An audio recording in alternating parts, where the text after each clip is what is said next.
ઉદાહરણ 7 આપણી ટેક્સ્ટબુકનું ઉદાહરણ 7 શું કીધું છે? સમાન ગણોની જોડી શોધો. અને ખાસ કીધું જો હોય તો, ન હોય તો બળ નહીં કરવાનું. તમારા ઉત્તર માટે કારણ આપો. ચાલો કારણ આપવું પડશે. તો પહેલાં તમે ગણ જોશો ને તો પહેલો ગણ યાદીની રીતે છે, ગણ એ. ગણ બી ગુણધર્મની રીતે છે, ગણ સી ગુણધર્મની રીતે, ગણ ડી ગુણધર્મ, અને છેલ્લો ગણ ઈ એ પણ ગુણધર્મની રીતે છે. તો આ જે 4 ગણ છે ને એને આપણે યાદીની રીતે ફેરવી નાખીશું. તો ડાયરેક્ટ ફેરવી નાખવાનું, બરાબર? એમાં લાંબી ગણતરી કરવાની જરૂર નથી. તો ખાસ ધ્યાન આપજો. આપેલ ગણો યાદીની રીતે. ચાલો પહેલો ગણ તો તમને યાદીની રીતે આપેલો જ છે, જેમાં એક જ સભ્ય છે 0. બીજા ગણમાં જુઓ, એક્સની કિંમત 15થી મોટી ને 5થી નાની. હવે 15થી મોટી એટલે કઈ આવે? 16 ને 17 ને બધી 16.5 ને અપૂર્ણાંકે લઈ શકો છો, બરાબર? અને પછી 5થી નાની, તો 5થી નાની તો તમને ખબર છે 4.99, 4, 3, 2, 1, -10 એ બધી નાની. હવે વચ્ચે શબ્દ આપ્યો અને, તો એક્સ બંનેનું પાલન કરે ને, કે આનું પાલન કરાવો અને આનું કરાવો, એવો એક્સ મળે જ નહીં. જો તમે આ એક્સ 15થી મોટો લેશો તો આ ખોટું પડે, અને 5થી નાનો લેશો તો આ ખોટું પડે. એટલે વચ્ચે અને લખ્યું એટલે યાદ રાખવાનું કે આ બંનેનું પાલન કરે, એ બંનેનું પાલન કરે તેવો એક્સ મળે જ નહીં. માટે ગણ બી કેવો થયો? ખાલી ગણ થયો. તો ગણ બી છે તે છે ખાલી ગણ. ચાલો ત્રીજો ગણ સી જુઓ. x - 5 બરાબર 0 છે. 5ને હું પેલી બાજુ લઈશ એટલે કેટલા થઈ જાય? x બરાબર 5. તો ગણ સીમાં એક સભ્ય આવ્યો 5. ચાલો ગણ ડી જુઓ, અહીંયા ડી છે. x² બરાબર 25. તો વર્ગમૂળ લઈએ તો મેં તમને હમણાં જ આગળ કીધેલું પ્લસ માઇનસ લખવાના. તો 25નું વર્ગમૂળ કેટલું થાય? +or -5. તો અહીંયા આવશે ગણ ડી બરાબર +-5. ચાલો બની ગયું આટલું. આગળ વધીએ. હવે આપણી પાસે છે ગણ ઈ, કે આ સમીકરણના આપણે બીજ મેળવવાના, એટલે અવયવ પાડવાના. એક્સની કિંમત લાવવાની, એને બીજ કહેવાય. એમાં કયું બીજ લેવાનું છે? તો ધન પૂર્ણાંક આવે. તો હું આ સમીકરણના અવયવ પાડું છું. જુઓ રફમાં પાડવાના છે આપણે. તો સમીકરણના અવયવ પાડીએ. આ બાજુ શું આવે જોજો, બરાબર? x² - 2x - 15 બરાબર 0. અવયવ પાડીએ તો 5, 3, 15 ને 5માંથી 3 જાય તો 2 વધે, બરાબર છે? જો આવી રીતે 5, 3, 15. 5ની નિશાની અહીંયા જે હોય ને એ રાખવાની માઇનસ, અને આને શું કરવું પડે? પ્લસ. એટલે સરવાળો કરો તો -2 આવી જાય. આ -2 અહીંયા છે જ. હવે આ બેનો ગુણાકાર કરો જી તો -15 આવે.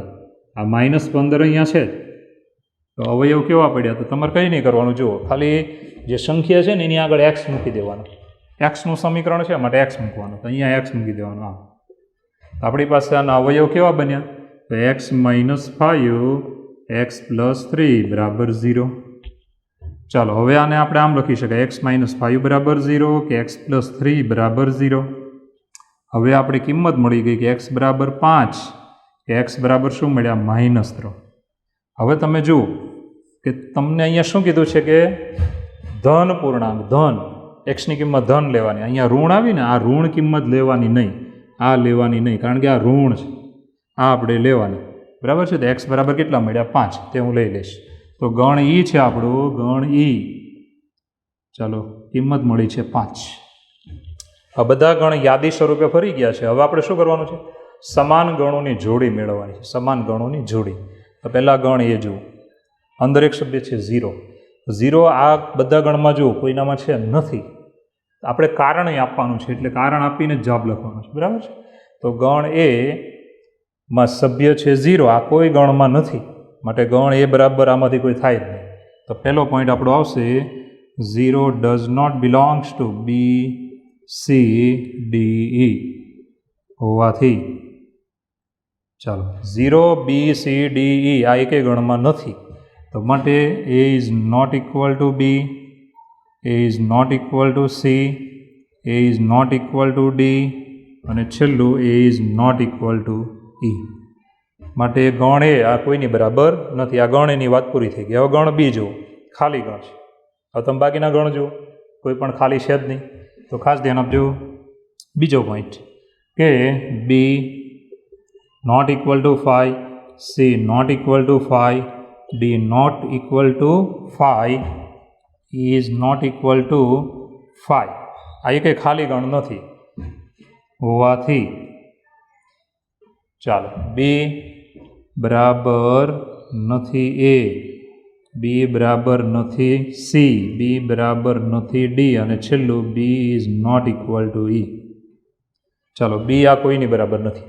ચાલો સી ગણ જુઓ. સી ગણમાં 5 છે બરાબર, અને આમાં જુઓ છેલ્લામાં એમાંય 5 જ છે, એટલે બંને ગણ સરખા થશે. ખાસ ધ્યાન આપજો. તો ગણ સી છે ને એની માટે વાત કરીએ તો ગણ સીમાં સભ્ય છે 5. તો 5 ઇઝ બિલોંગ્સ ટુ, ચાલો કયા કયા ગણમાં આવે છે તો સી, અને 5 ઇઝ બિલોંગ્સ ટુ કયા ગણમાં આવે છે ઈ હોવાથી બરાબર છે. આ બે ગણમાં 5 5 સભ્ય સરખા છે હોવાથી સી બરાબર ઈ છે. ચાલો આ બે ગણ સરખા છે. ચાલો ડી જુઓ. ડીમાં પ્લસ માઇનસ 5 છે, તો -5 તો આમાંથી એક ગણમાં છે જ નહીં, એટલે બાકીના ગણ એની જેમ સમાન થશે નહીં. -5 ડઝ નોટ બિલોંગ્સ ટુ એ, બી, ચાલો આગળ વધીએ સી અને ઈ. આટલા ગણમાં -5 નથી. ચાલો આ પ્રમાણે હોવાથી ચાલો કયો ગણ સરખો ન થાય ડી, એટલે કે ડી બરાબર નથી એ. ચાલો આગળ વધીએ. D is not equal to B, D is not equal to C, અને D is not equal to E. ચાલો ડી કોઈની બરાબર નથી. હવે આગળ વધીએ. છેલ્લો ગણ ઈ જુઓ. તો એની માટે તો અહીંયા આપણે લખી નાખ્યું ને, એટલે ઈ માટે અલગથી લખવાની જરૂર નથી. ઈ કોની બરાબર નથી તો ભાઈ બાકીના બધા બરાબર નથી, એકની બરાબર જ છે, એટલે એનું ન લખો તો ચાલશે. તો આ થઈ ગયો દાખલો આપણો. તો ફરી વાર જુઓ. ફરી વખત ગણ આપ્યા છે એ, બી, સી, ડી, ઈ. એમાંથી બી, સી, ડી, ઈ યાદીની રીતે ફેરવવા પડશે. તો આપણે ફેરવ્યા જુઓ. બરાબર છે. ખાસ આ છેલ્લામાં સમીકરણના અવયવ પાડવાના. અવયવ પડી જાય પછી કિંમત બનાવો. પછી તમને એમ ચોખ્ખું કીધું છે ધન પૂર્ણાંક લેવાનો છે, તો ઋણ આવે તેને લેવાનો નથી.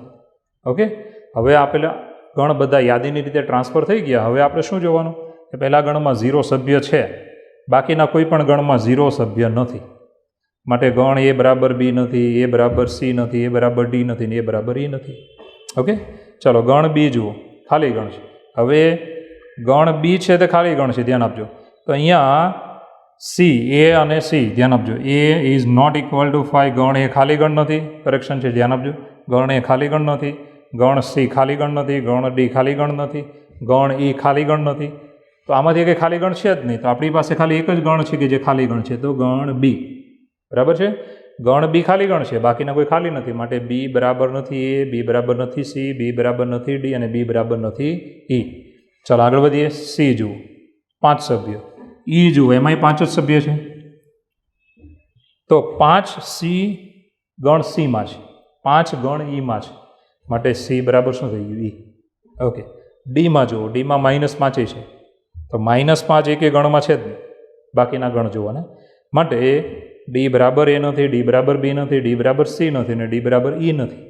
હવે છેલ્લો ગણ આવ્યો તો એની માટે અલગથી લખવાની જરૂર નથી, કારણ કે છેલ્લા ગણને આપણે અહીંયા કન્સિડર કરી લીધો છે. બરાબર. બંનેના સભ્ય સમાન છે. ઓકે. ચાલો મિત્રો, હવે આવે છે ઉદાહરણ નંબર 8. સૂચના જોશો એની. નીચેનામાંથી કઈ જોડના ગણ સમાન છે? બરાબર. કઈ જોડના ગણ સમાન છે? તમારા જવાબની યથાર્થતા ચકાસો. યથાર્થતા ચકાસો એનો મતલબ સાદી ભાષામાં કારણ આપો. તો પહેલો દાખલો. એલોયના મૂળાક્ષરોનો ગણ એક્સ છે અને લોયલના મૂળાક્ષરોનો ગણ બી છે. તો આપણે એને યાદી સ્વરૂપે ફેરવી નાખીએ તો આવી રીતે થાય. ધ્યાન આપજો કે ગણ એક્સ બરાબર, ચાલો આના મૂળાક્ષરો આપણે લેવાના, પણ લખવાનું રિપીટ થતું એક જ વાર. તો પહેલો એ, પછી કયો આવે એલ, પછી આ એલ આવી ગયું છે એટલે બીજી વાર નહીં લેવાનું, ઓ, અને છેલ્લો કયો આવે વાય. બરાબર છે. અને ચાલો હવે ગણ બી. શું કીધું? લોયલ શબ્દના મૂળાક્ષરોનો ગણ. તો લોયલ એલ, પછી ઓ, બરાબર છે, પછી વાય, અને પછી કોણ આવે એ. આ એલ આવી ગયો છે એકવાર એટલે બીજી વાર લેવાનું નહીં. બરાબર છે.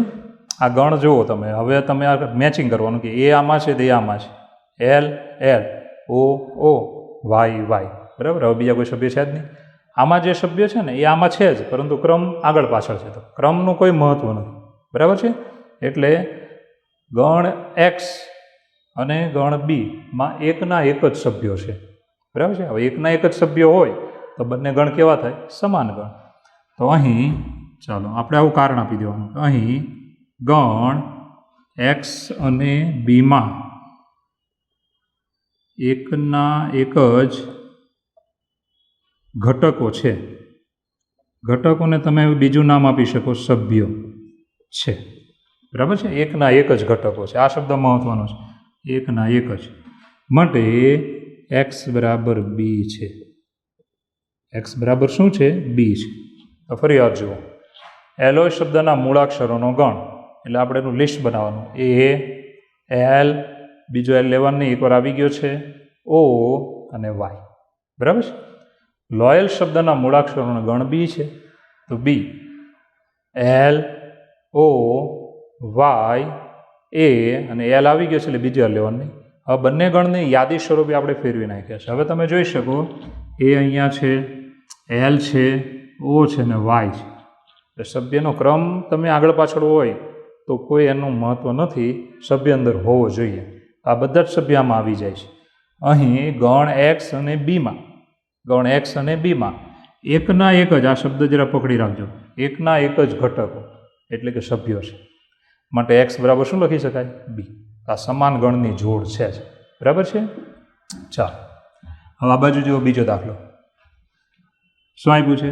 ગણ એ બરાબર એન જ્યાં N is belongs to Z અને N square less than or equal 4.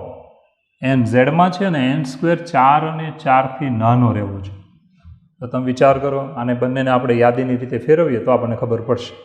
તો પહેલાં તો ગણ એને ફેરવીશું. એની માટે જુઓ શું લખીએ છીએ. ચાલો, ગણ એ માટે, ગણ એ માટે રેડી. તો N square less than or equal 4, N is belongs to Z છે. આ શરત છે એની.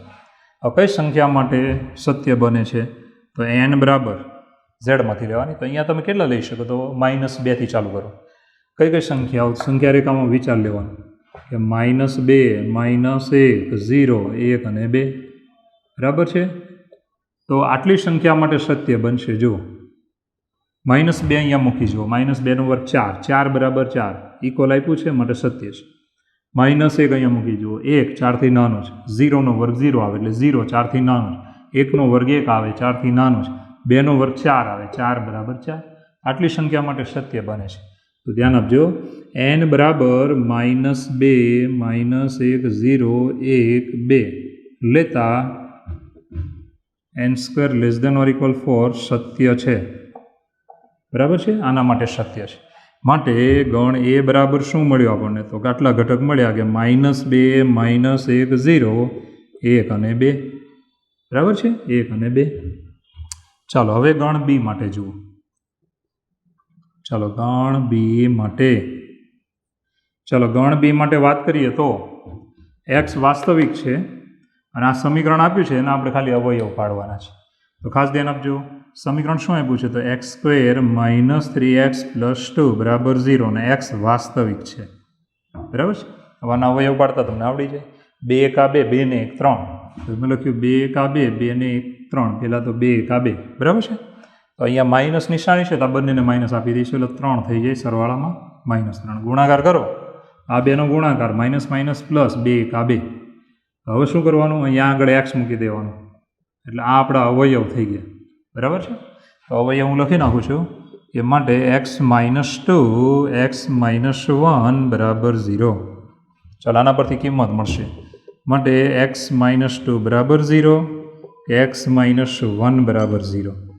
માટે x બરાબર 2 કે x બરાબર 1. ચાલો આ આપણને કિંમત મળી ગઈ છે. માટે ગણ બી યાદીની રીતે લખી નાખીએ તો ગણ બી બરાબર 2 સંખ્યા મળી, 1 અને 2. હવે તમે બંને ગણ જુઓ, ગણ એ જુઓ અને ગણ બી જુઓ. આ છે આપણો ગણ એ, બરાબર છે, આ છે ગણ બી. આ બંનેમાં સભ્ય જુઓ, પહેલો અને બીજો નંબર આપી દઈએ. બંનેમાં સભ્ય જુઓ, બરાબર. આમાં -2 છે, આમાં -2 નથી. આમાં -1 છે, આમાં -1 નથી. આમાં 0 છે, આમાં 0 નથી. તો ખાસ ધ્યાન આપજો. આને આપણે આમ લખી શકાય, ખાસ ધ્યાન અહીંયા જ રાખજો. ચાલો, આને તમે શું લખી શકો? આને આમ લખી શકો કે ભાઈ ગણ એમાં કયા સભ્યો છે? -2 -1 0. એ આમાં નથી. તો -2 -1 0 ડઝ નોટ બિલોંગ્સ ટુ બી. ગણ બીમાં 3 સભ્ય નથી. આ 3 સભ્ય નથી. જો 1 અને 2 તો છે જ, બરાબર. માટે એમ કહી શકો 1 અને 2 પરથી, ચાલો શું કહી શકો? એ અને બી સમાન ગણ નથી. બરાબર છે, એ અને બી સમાન ગણ નથી. તો ફરી વાર જોઈ લો. ગણ એ n² ≤ 4 n ઝેડમાં છે.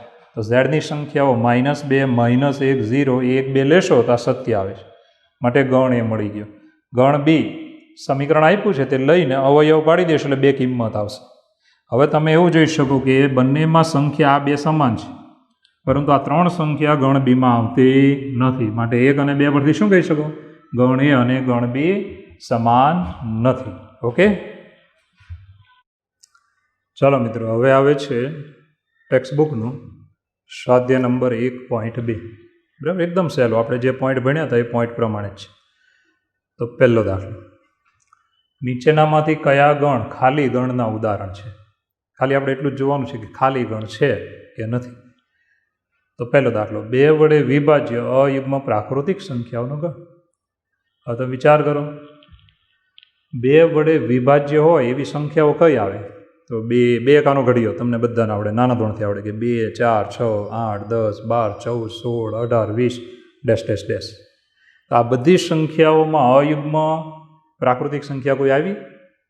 એકય ન આવી. જો 2 યુગ્મ છે, પછી 4 એ પણ યુગ્મ છે, 6 યુગ્મ છે. આમાં અયુગ્મ સંખ્યા કોઈ આવે નહીં. માટે આ કેવો ગણ થાય? ખાલી ગણ.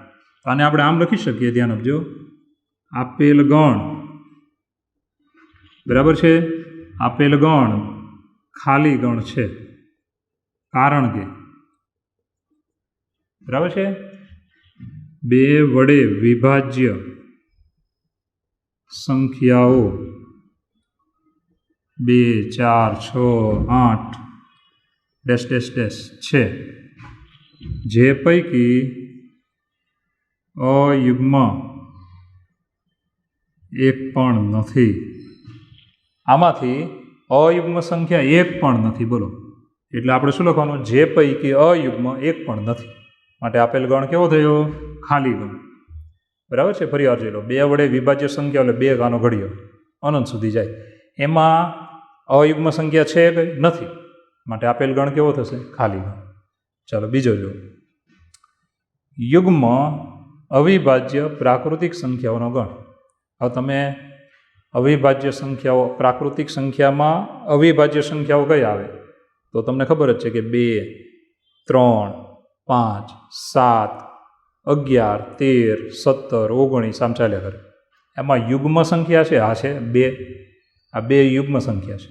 તો કહી શકીએ, ધ્યાન આપજો, અહીંયા ધ્યાન આપજો, 2 એ યુગ્મ અવિભાજ્ય પ્રાકૃતિક સંખ્યા છે. બરાબર છે. માટે આપેલ ગણ ઇઝ ઇક્વલ ટુ છગડીયા કૌંસમાં 2 એક સભ્ય આવે. બરાબર છે. આના પરથી કહી શકાય કે માટે આપેલ ગણ ખાલી ગણ નથી. જો ખાલી ગણ હોય તો આની અંદર સભ્ય જ ન આવે. આમાં એક સભ્ય આવ્યો, માટે ખાલી ગણ નથી. તો ઇઝી દાખલો છે. 2 કેવી સંખ્યા છે? યુગ્મ. અને પાછી કેવી છે? અવિભાજ્ય. યુગ્મય છે અને અવિભાજ્ય છે, અને પ્રાકૃતિક તો છે જ. માટે એક સભ્ય આવ્યો ગણમાં, માટે આ ગણ ખાલી ગણ નથી. ચાલો સહેલો હતો, આગળ વધીએ. એક્સ, જ્યાં એક્સ એ પ્રાકૃતિક સંખ્યા છે 5થી નાની અને 7થી મોટી. ચોખ્ખી વાત છે, 5થી નાની લેવાની હોય એ કોઈ દિવસ 7થી મોટી થાય જ નહીં, અને 7થી મોટી લેશો એ 5થી નાની ન થાય. એટલે આ બંનેનું પાલન થાય એવી કઈ સંખ્યા મળે નહીં. તો ખાસ ધ્યાન અહીંયા જ રાખજો. આને આપણે એમ કહી શકાય કે એક્સ લેસ દેન 5 અને એક્સ ગ્રેટર દેન 7 એક્સ પ્રાકૃતિક થાય તેવી કોઈ પણ સંખ્યા નથી. બરાબર છે? એવી કોઈ પણ સંખ્યા નથી કે આ બંનેનું એક સાથે પાલન કરે. 5 થી નાની હોય અને પાછી સાથે સાથે 7 થી મોટી હોય. આવી કોઈ સંખ્યા છે જ નહીં. માટે આપેલ ગણ, ચાલો આપેલ ગણ કેવો ગણ છે? ખાલી ગણ છે. માટે આપેલ ગણ ખાલી ગણ છે. ચાલો આગળ વધીશું. ચોથો જુઓ, વાય, જ્યાં વાય કેવો છે કે બે ભિન્ન સમાંતર રેખાઓનું સામાન્ય બિંદુ છે. હવે તમને એટલી તો નાના ધોરણમાં ખબર પડી હશે કે બે સમાંતર રેખા હોય ને, આમ આ બે રેખા કોઈ દી છેદે નહીં, અને છેદે નહીં તો બંનેનું સામાન્ય બિંદુ ન મળે. આ સામાન્ય બિંદુ એનો મતલબ એ બંનેનું છેદ બિંદુ બંનેમાં હોય, આમાંય હોય ને પેલીમાંય હોય, બંનેમાં હોય એને કહેવાય સામાન્ય. તો બંનેનું છેદ બિંદુ તો મળવાનું જ નથી. તો સમાંતર રેખાઓનું સામાન્ય બિંદુ છે, તો સામાન્ય બિંદુ મળવાનું જ નથી. માટે આપેલો ગણ કેવો થવાનો? ખાલી ગણ. તો અહીંયા આપણે આવું લખી શકાય કે બે ભિન્ન સમાંતર રેખાઓ પરસ્પર છેદે નહીં, તેથી સામાન્ય બિંદુ નથી. માટે આપેલ ગણ ખાલી ગણ છે. સામાન્ય બિંદુ છે જ નહીં તો પછી ગણ કેવો રહે? ખાલી ગણ રહે. કારણ કે સમાંતર રેખા છેદે તો સામાન્ય બિંદુ આવશે, સમાંતર હોય એટલે છેદવાની નથી. માટે સામાન્ય બિંદુ એક પણ મળે નહીં. માટે આપેલો ગણ છે એમાં કંઈ સભ્ય આવે નહીં. માટે આપેલ ગણ કેવો થશે? ખાલી ગણ થશે. ઓકે, ચાલો આ સાઈડ જુઓ. બીજો દાખલો, નીચેનામાંથી કયા ગણ શાંત ગણ અને કયા ગણ અનંત ગણ છે? ખાલી આપણે એટલું જ કહેવાનું છે, બીજું લાંબુ લખવાની જરૂર નથી. તો બહુ ચોખ્ખું છે કે પહેલા દાખલામાં તમે જુઓ તો ખબર પડી જાય કે વર્ષના મહિનાઓનો ગણ. વર્ષમાં કેટલા મહિના આવે? 12. ચોક્કસ સંખ્યા આવી 12 મહિના એટલે 12, બરાબર? જાન્યુઆરીથી ડિસેમ્બર. તો ચોક્કસ સંખ્યા આવે તો એ ગણ કેવો હોય? શાંત ગણ. તો અહીંયા આપણે આવું લખી શકાય કે વર્ષના મહિનાઓની સંખ્યા, વર્ષના મહિનાઓની સંખ્યા 12 છે. માટે આપેલ ગણ શાંત ગણ છે. માટે આપેલો ગણ કેવો છે? શાંત ગણ. ચોક્કસ સંખ્યા આવી ગઈ 12 મહિના. ચાલો એકદમ સહેલો, MCQમાં પૂછાય બધું એટલે સહેલામાં સહેલું છે. ચાલો નેક્સ્ટ. હવે આ ગણ જુઓ, સભ્ય સંખ્યા જુઓ, ડેશ ડેશ ડેશ ડેશ, એનો મતલબ અનંત છે. અનંત હોય તો આપણે શું લખવાનું? અનંત ગણ. ગણની અથવા ગણમાં ધ્યાન આપજો, ગણમાં સભ્ય સંખ્યા અનંત છે. માટે આપેલ ગણ અનંત ગણ છે. ચાલો આ ગણ કેવો થયો? અનંત. ચાલો પછી ત્રીજો જુઓ, સહેલો એકદમ. 1 2 3 ડેશ ડેશ ડેશ 99 ને 100. હવે ડેશ ડેશ ડેશ આવે અનંત લખી નહીં નાખવાનું, પાછળ જોવાનું. શરૂઆત શીર્ષ અને આ પૂછ પાછી અહીંયા છે, બરાબર? એટલે 100 સુધી છે. એટલે સભ્ય સંખ્યા કેટલી કહેવાય? 100. કારણ કે 1 થી 100 પ્રાકૃતિક સંખ્યા આપી છે આપણને. તો ગણમાં ધ્યાન આપજો, સભ્ય સંખ્યા 100 છે. 100 ઘટકો છે અંદર. હવે ફિક્સ આંકડો મળી ગયો 100. માટે આપેલ ગણ શાંત ગણ છે. ચાલો, માટે આપેલ ગણ કેવો થાય? શાંત. ચાલો નેક્સ્ટ નંબર જુઓ 4. 100 કરતાં મોટા ધન પૂર્ણાંકોનો ગણ. હવે 100 કરતાં મોટા ધન પૂર્ણાંકો કયા આવે? તો 101 102 103 પછી ડેશ ડેશ ડેશ. તો આપણે આમ લખી શકીએ કે 100 કરતાં મોટા ધન પૂર્ણાંકો, 100 કરતાં મોટા ધન પૂર્ણાંકો. ચાલો 101 102 103 up to dash dash dash છે, જે અનંત છે. અનંત છે. માટે આપેલ ગણ અનંત ગણ છે. બરાબર છે? આ તો ચાલ્યા જ કરશે આગળ. માટે કેવો ગણ થઈ જાય? અનંત ગણ. ચાલો પાંચમો જુઓ શું કહે છે? 99 કરતાં નાની અવિભાજ્ય સંખ્યાઓનો ગણ. હવે તમને એટલી તો ખબર છે કે અવિભાજ્ય સંખ્યાઓ ક્યાંથી સ્ટાર્ટ થાય? તો 2 થી. 2, 3, 5, 7 ડેશ ડેશ ડેશ. હવે 99 કરતાં નાની તો છેલ્લી કઈ આવે? 97. તો ખાસ ધ્યાન આપજો કે આપણે લખીએ 2, 3, 5, 7 ડેશ ડેશ ડેશ અને છેલ્લી લખવાની 97, જે 99 થી નાની અવિભાજ્ય સંખ્યાઓ છે. અવિભાજ્ય સંખ્યાઓ છે, બરાબર છે, જે ચોક્કસ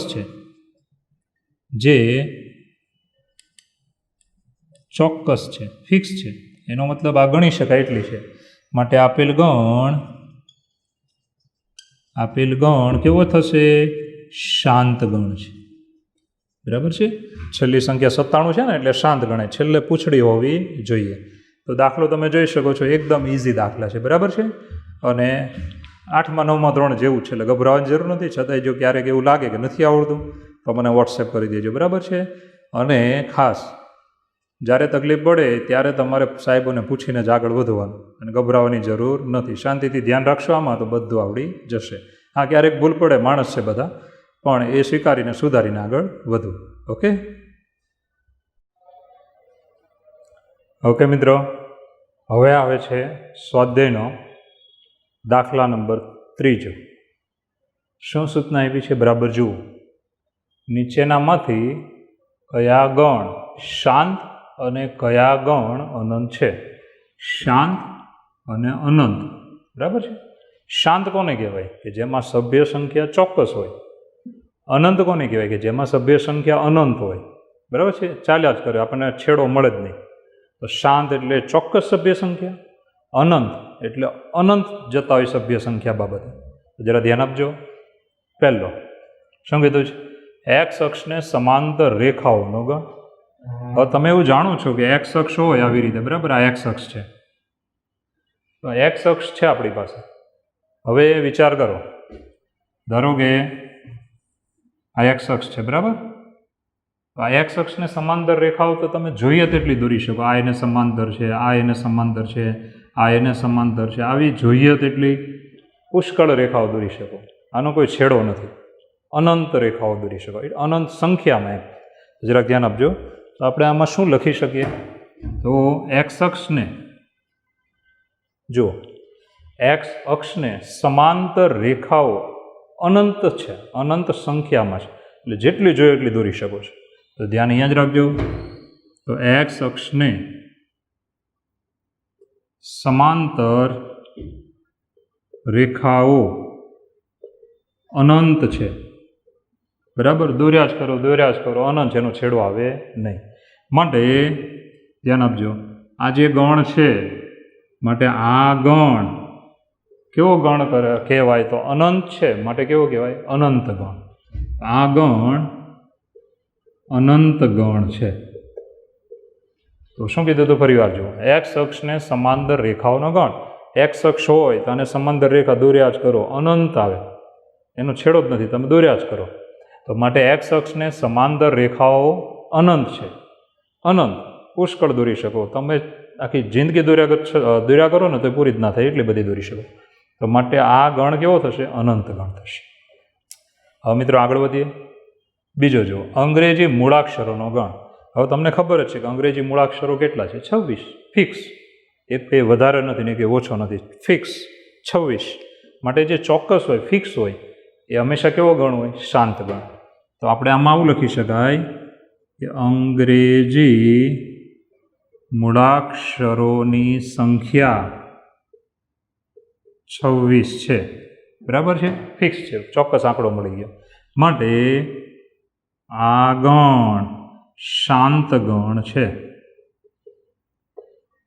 માટે આ ગણ કેવો ગણ કહેવાય? શાંત ગણ. જો 26 ચોક્કસ આંકડો છે, અંગ્રેજી મૂળાક્ષરો 26 છે, ચોક્કસ છે, માટે આ ગણ કેવો થઈ ગયો? શાંત. Okay, next. ત્રીજો, 5 થી ગુણિત સંખ્યાઓનો ગણ. 5 વડે ગુણાયેલી સંખ્યાઓનો ગણ. તો 5 વડે ગુણાયેલી સંખ્યાઓ કઈ આવે? ધ્યાન આપજો.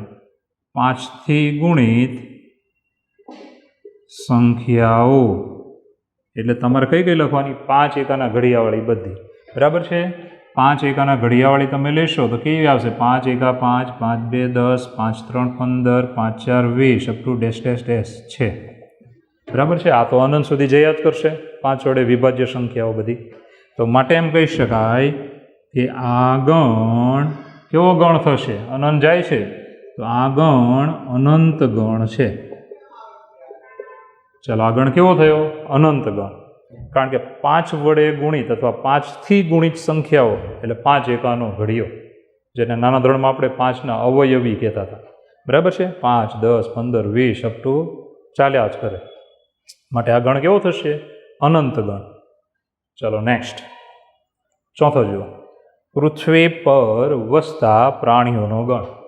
હવે પૃથ્વી પર એટલા બધા પ્રાણીઓ વસે છે, એમાં બધા આવી ગયા, માણસથી લઈ જીવજંતુ સુધી બધા, દરિયાના પ્રાણી પક્ષી બધું આવી ગયું. એને આપણે ગણવા બેસીએ ને તો પ્રોબ્લેમ શું થાય કે હજી તમે ગણી ન રહ્યા હોય તો બીજાએ નવો જન્મ લઈ લીધો હોય ને થોડા મરી પણ ગયા હોય એટલે તમે ગણી ન શકો. એટલે અગણિત, જેને ગણી ન શકાય એને શું કહેવાય? અગણિત. તો અગણિત સંખ્યામાં પ્રાણીઓ છે. હવે અગણિત છે માટે આ કેવો ગણ થઈ જાય? અનંત ગણ. તો જરાક ધ્યાન આપજો કે પૃથ્વી પર વસતા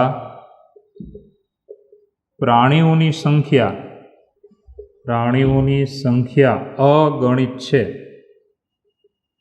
બરાબર? જેને ગણી શકાય નહીં. તમે થોડા ગણ્યા હોય તો બીજા નવા જન્મ લે અથવા થોડા મરી પણ ગયા હોય, અને તમે ગણીને જો આગળ વધ્યા હોય તો અહીંયાથી બી મરી ગયા હોય છે. એટલે ધ્યાન રાખજો કે પૃથ્વી પર વસતા પ્રાણીઓની સંખ્યા કેવી છે? અગણિત છે. માટે આ ગણ અનંત ગણ છે. માટે આ ગણ કેવો ગણ થશે? અનંત ગણ છે. તો આગળ વધીએ. આમાં આવે છે, હવે ચોથો પૂરો થયો, પાંચમો. ચાલો, પાંચમામાં શું કીધું છે? જુઓ કે ઉગમ બિંદુ 0 0 માંથી પસાર થતા વર્તુળોનો ગણ. હવે તમારું ઉગમ બિંદુ જ એવું નહીં, કોઈ પણ એક બિંદુ લીધું હોય તેમાંથી તમે ઘણા બધા વર્તુળ પસાર કરાવી શકો.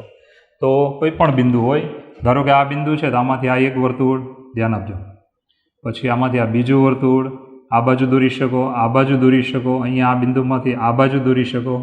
તો આ બધા વર્તુળો તમે અનંત સંખ્યામાં દોરી શકો છો એક જ બિંદુમાંથી પસાર થતા. તો આપણે આવું લખી શકીએ કે કોઈ એક બિંદુમાંથી અસંખ્ય વર્તુળો, બરાબર, અસંખ્ય વર્તુળો પસાર થાય. અસંખ્ય, તમે ગણી ન શકો. હવે જે ગણી ન શકાય એને શું કહેવાય? અનંત. તો માટે આ ગણ કેવો ગણ થશે? અનંત ગણ છે. માટે આ ગણ કેવો છે? અનંત ગણ છે. તો મિત્રો, ત્રીજો દાખલો આપણે જોયો. ત્રીજા દાખલામાં ફરીવાર એકવાર રિપીટ કરીએ. નીચેનામાંથી કયા ગણ શાંત અને કયા ગણ અનંત છે? રેડી? તો પહેલો, એક્સ અક્ષને સમાંતર રેખાઓનો ગણ. હવે એક્સ અક્ષ હોય તો સમાંતર રેખાઓ તો તમે અસંખ્ય દોરી શકો, અસંખ્ય પુષ્કળ દોરી શકો. તો એક્સ અક્ષને સમાંતર રેખાઓ અનંત છે. માટે આ ગણ કેવો થશે? અનંત ગણ. બીજો, અંગ્રેજી મૂળાક્ષરોનો ગણ. એ ફિક્સ છે કે 26 મૂળાક્ષરો છે. તો અંગ્રેજી મૂળાક્ષરોની સંખ્યા 26 છે, જે ચોક્કસ છે. માટે આ ગણ કેવો થશે? શાંત ગણ છે. ચાલો, 5થી ગુણિત સંખ્યાઓનો ગણ. હવે 5થી ગુણિત એટલે 5 એકાનો ઘડિયો લેવાનો. 5 એકા 5, 5 2 10, 5 3 15, 5 4 20 ડેશ ડેશ ડેશ ચાલ્યા જ કરશે. હવે જે ચાલ્યા કરે એને શું કહેવાનું? અનંત. માટે આ ગણ કેવો થશે? અનંત ગણ. ચોથો જુઓ, પૃથ્વી પર વસતા પ્રાણીઓનો ગણ. હવે પૃથ્વી પર જે પ્રાણીઓ વસે છે તે તો અગણિત સંખ્યામાં છે. તો પૃથ્વી પર વસતા પ્રાણીઓની સંખ્યા અગણિત છે. અગણિત છે, ધ્યાન આપજો, ગણી ન શકાય તેવી. માટે આ ગણ કેવો થશે? અનંત ગણ. ચાલો, પાંચમો, ઉગમ બિંદુ 0 0 માંથી પસાર થતા વર્તુળોનો ગણ. હવે ખાલી આ ઉગમ બિંદુ નહીં, કોઈ પણ બિંદુ હોય તો કોઈ એક બિંદુ લઈએ, કોઈ એક બિંદુ, એ ઉગમ બિંદુ બી હોય કે એના સિવાયનું બિંદુ બી હોય, તો કોઈ એક બિંદુમાંથી અસંખ્ય વર્તુળો પસાર થાય. કોઈ એક બિંદુમાંથી, આ બિંદુ છે આપણું, એમાંથી અસંખ્ય વર્તુળો પસાર થાય. માટે આ જે ગણ આપ્યો છે ઉગમ બિંદુમાંથી પસાર થતા વર્તુળોનો ગણ, એ કેવો ગણ થશે? અનંત ગણ થશે મિત્રો.